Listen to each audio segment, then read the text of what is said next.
I'm Steve Krenz. We are back here again at Legendary Gruhn Guitars with another one of the instruments from this amazing Clapton collection by Eric Clapton. George, tell us about this fantastic instrument.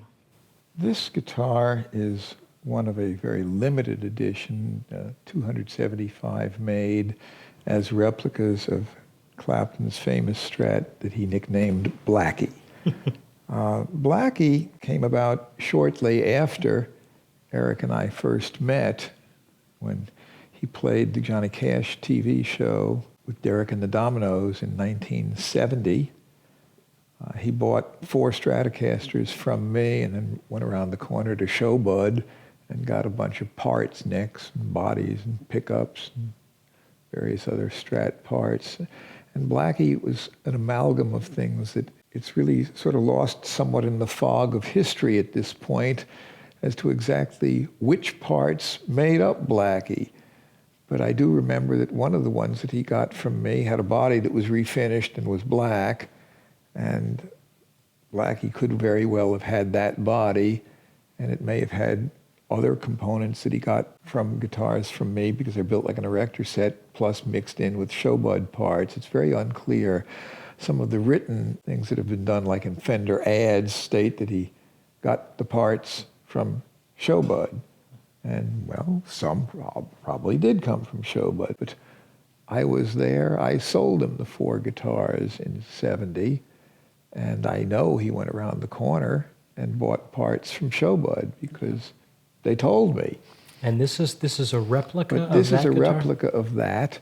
And Eric got the very first one from Fender, and it did not have a mid-range boost in it. And he wanted one to have a mid-range boost, so he ordered another one, which is this one. So this is a guitar that is something that was specially made specifically to his order and that he did use. And so it's close enough in appearance to Blackie. If he went on stage and played this versus the original Blackie sitting in the front row, you wouldn't know. Just about every cigarette burn and wear mark on the original Blackie has been replicated on this guitar. So it may not look pretty so far as people who want something that looks shiny and new, but of course Fender has been doing relic guitars for some time.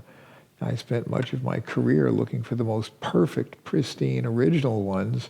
And now you can buy a new one from the Custom Shop, and if it's a new old stock model, it costs less than the Closet Classic, which has a little bit of relic-induced wear, versus you can get the Relic series. It has more wear, costs more, and then you can get the custom master-built models that have more wear yet. The more they beat it up, the more it costs. But here it's not just a matter of simply doing replica of wear, but it's copying the wear pattern of a specific guitar, which actually is very time-consuming and difficult to do, where it looks convincing and also feels right and plays right, because while it has lots of wear on the fingerboard that is induced relic wear, it also is set up where it plays extremely well. It's beautiful. So as a musical instrument, it may look rough, but it doesn't play rough in any way. It plays great,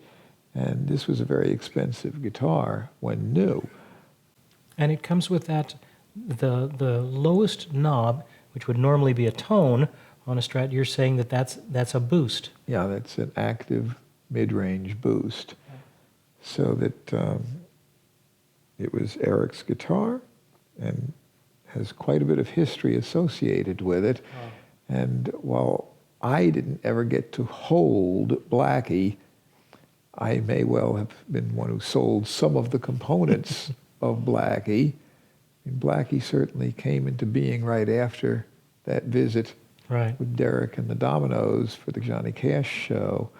So I feel a certain bond to this, if only indirectly. Yes.